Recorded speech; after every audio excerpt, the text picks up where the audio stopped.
nandito ako kay Karayan. Nagpagawa tayo ng aircon ni Liit. Binigyan naman natin ng pansin ng aking isang car. Ayos na natin yung aircon niya, guys.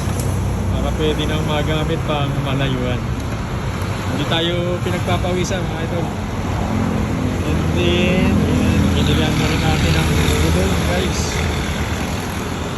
Binigyan ko ng pamasko naman itong aking sasakyan. Salamat sa kay Karayan. Yan. Shoutout. Shoutout niya sa kasama niya. So guys, tinetest leak na natin kung may mga sinupad sa mga dugtungan yan. Sure ko yung ating gawa. Hindi pa sayang ang pre-yun.